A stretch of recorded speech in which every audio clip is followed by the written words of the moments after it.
પર સેવાની લક્ષ્મી જો પર સેવામાં વપરાય તો આપણી લક્ષ્મી શુદ્ધ થાય, સાથે સાથે માતાજી પણ રાજી થાય। જય માતાજી મિત્રો, હર હર મહાદેવ।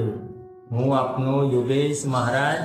તમે અમારી ચેનલમાં નવા હો તો ચેનલને સબસ્ક્રાઇબ કરી રાખજો, જેથી કરી તમારો અને અમારો સંબંધ બન્યો રહે। તો મિત્રો, જાણીએ કે આપણા ઘરના અંદર સુખ શાંતિ અને સમૃદ્ધિ જોતી હોય તો વિશેષ શું ઉપાય કરવો, આ વિડીયોમાં હું તમને જરૂર જણાવીશ। મિત્રો, સુખી થવા માટે તમે કેટલાય ઉપાય કર્યા, પહેલા હું તમને ઉપાય બતાવીશ, પછી તમને જણાવીશ કે જો આ બધા ઉપાય કરીને થાકી ગયા હોય તો હું જે રસ્તો બતાવું, જો એ રસ્તો તમે ખરા મનથી ભાવથી અપનાવી દીધો તો માતાજીના આશીર્વાદ અવશ્ય મળશે। કેટલાક બુવાજી એવું પણ ઉપાય બતાવે છે કે આપણા ઘરના અંદરની દરિદ્રતા જો દૂર કરવી હોય તો શનિવારના દિવસે એક નારિયેળ લેવાનું, એ નારિયેળને આખા ઘર ઉપરથી વાળવાનું, 7 વખત એ નારિયેળને વાળીને આપણે હનુમાનજીના જો મંદિરમાં જઈને હનુમાનજીના ચરણમાં મૂકીએ તો એવું કહેવાય છે કે ઘરની જેટલી દરિદ્રતા હતી એ હનુમાનજી દૂર કરી દે છે। આ ઉપાય તો કેટલાય લોકોએ કર્યો, છતાં પણ આનું નિવારણ ના આવ્યું। બુવાજીએ એવી વિધિ બતાવી કે 11 દિવસ સુધી આખા ઘરને સવાર સાંજ સાથે ભેગા રહીને એકવાર માતાજીનું સ્મરણ કરવાનું અને માતાજીને પ્રાર્થના કરવાની। 11 દિવસ સુધી જો સારા સમાચાર આવે તો આપણે જે દેવનું નિવારણ હશે એનું આપણે જે પણ થતું હશે એ કરી દેશું। આવું કરીને પણ આપણે થાકી ગયા તો પણ દુઃખનું નિવારણ ના આવ્યું। કેટલાક બુવાજીએ બહેનોને એવો ઉપાય બતાવ્યો કે તમે જે ઘરેણાં પહેર્યા છે, જેમ કે બહેનોએ મંગળસૂત્ર પહેર્યું હોય સોનાનું, કે પગમાં ચાંદીની પાયલ પહેરી હોય, તો એ શેરોને વાળીને આપણે એક કબાટના અંદર મૂકી દેવાની અને માતાજીને પ્રાર્થના કરવાની કે માતાજી, આ ચાંદીની વસ્તુ અને એક રૂપ વાળીને હું માતાજી મૂકી દઉં છું, મારા ઘરના અંદરની જે દરિદ્રતા છે એને દૂર કરી દે છે। જ્યારે દૂર થશે ત્યારે જ હું આ પહેરીશ। કેટલાક બુવાજી આવી પણ માનતા આપે છે, મારી વાલી બહેનોએ પોતાના દાગીના ઉતારીને માતાજીના મંદિરે કે કબાટના અંદર મૂકી પણ દીધા, છતાં પણ દુઃખનું નિવારણ ના આવ્યું। મિત્રો, મારી વાલી બહેનોએ કેટલી પૂનમ ભરી, કેટલા રવિવાર કર્યા, ભાઈઓએ એકાદશીનો ઉપવાસ કર્યો, છતાં પણ દુઃખનું નિવારણ ના આવ્યું। આપણા ઘરના અંદર બુવાજીને બોલાવીને દાણા જોડાવ્યા, વાળન ટોળન કરાવ્યું, કેટલાય રૂપિયા ખર્ચા કરી નાખ્યા, છતાં પણ દુઃખનું નિવારણ ના આવ્યું। તો મિત્રો, શું કરશું?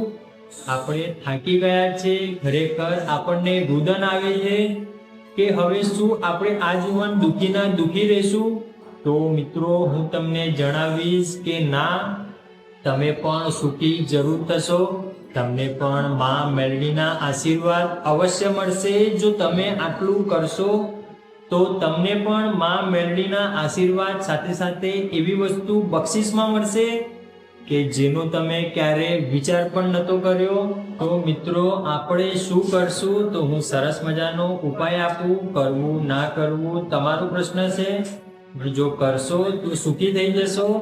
તો સૌપ્રથમ તો હું તમને જણાવું કે તમને કોઈ પણ બુવાજીએ ઘરના અંદર કોઈ વસ્તુ વાળીને મૂકવા આપી હોય તો જો દુઃખ દૂર ના થયું હોય તો એને પ્રેમથી છોડી દેવાનું। કોઈ પણ ભગવાન માતાજી માનતું નથી।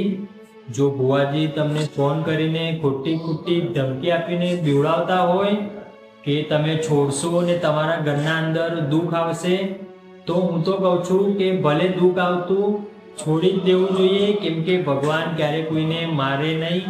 બુવાજી પરાણે મારતા હોય એ વાત જુદી છે। બીજા નંબરના અંદર કે તમે કેટલાય સમયથી કોઈ માનતા રાખી હોય અને જો એ પૂરું ના થયું હોય કાર્ય, તો 1 મહિનાથી વધુ માનતા ના રાખવી જોઈએ। કમસે કમ 30 દિવસ સુધી જો આપણે કોઈ માનતા રાખી હોય અને નિવારણ ના આવે તો એ માનતામાંથી મુક્ત થઈ જાઓ। પછી આગળ હું તમને જણાવું કે કોઈ વસ્તુ તમે ઉતારીને મૂકી હોય તો ભગવાનને એક થાળી નારિયેળ કરીને એ વસ્તુ પાછી પહેરી લો. ભગવાન માતાજી ક્યારેય કોઈનું અહિત નથી કરતા, ખાલી આપણા મગજના વિચાર હોય છે. જો આપણા પાસે લાખો રૂપિયા પડ્યા હોય અને તાવ આવે તો આપણને દુઃખ ના લાગે.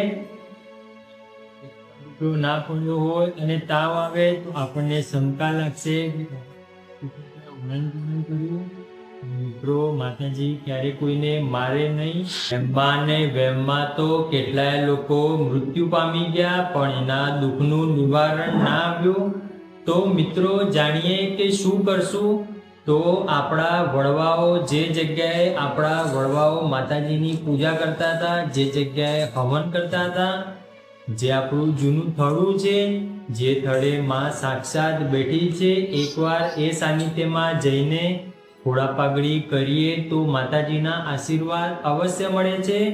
અને બીજો એક ઉપાય કે આપણે એક ઘરના અંદર સહકુટુંબ ભેગા રહીને સંકલ્પ કરવાનો. એ સંકલ્પ સાત્વિક હોવો જોઈએ. કેટલાક લોકો એવી માનતા રાખશે કે મારા ઘરના અંદર જો 2 મહિના સુધી કોઈ સારું કાર્ય ના થાય ત્યાં સુધી હું સફરજન નહીં ખાઉં.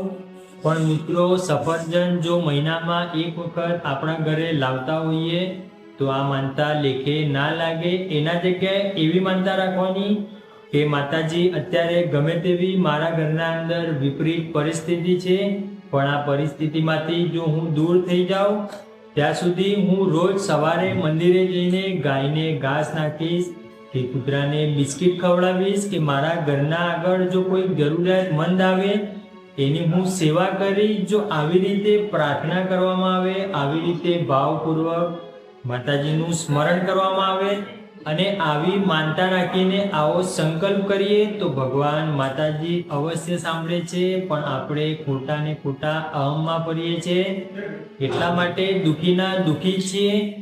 તો હવે તમે જ નક્કી કરજો કે આપણે શું કરશું. મેં જે તમને વાત કહી એ ઉપાય કરવો ના કરવો તમારો પ્રશ્ન છે. હું કોઈને જોર જબરદસ્તી નથી કહેતો, પણ જો તમે ખરા મનથી માનતા હોય કે અમે બધા બુવાજીના સાનિધ્યમાં જઈને કંટાળી ગયા, થાકી ગયા, તો હવે આપણું જે જૂનું થડું છે એ થડે એકવાર જઈને દીવો ભરજો. ત્યાં જઈને માતાજીની આરતી ઉતારજો, માતાજીના ગુણગાન ગાજો અને ભેગા થઈને પ્રાર્થના કરવાની કે અમારાથી અત્યાર સુધીમાં કેટલાય ગુના થયા છે, પણ આ ગુનાઓને માફ કરીને મોટું મન રાખીને મને ખોડે લઈ લે. માતાજી તો દયાળુ છે. આ સંસારના અંદર પાણી સુકાઈ જાય પણ માતાનું પ્રેમ ક્યારે ના સુકાય. આ વાત તમે નક્કી કરજો. ફરીથી કહું છું કે ભગવાન માતાજી ક્યારે કોઈને મારતા નથી. જો આપણા કુકર્મ હોય એ કર્માધીન જો આપણને દુઃખ આવે તો એ દુઃખ ભોગવી લેવાનું, પણ એ દુઃખ પડે ત્યારે આપણે નામ સ્મરણ કરવાનું. જો ભગવાનના માથે પડીને જીવ્યા હશું તો ગમે તેવું દુઃખ હશે એ દૂર થઈ જશે. જો તમને આ વિડીયો ગમ્યો હોય તો વિડીયોને લાઈક કરી ચેનલને સબસ્ક્રાઈબ કરજો. ત્યાં સુધી જય માતાજી મિત્રો, રાજી રહેજો.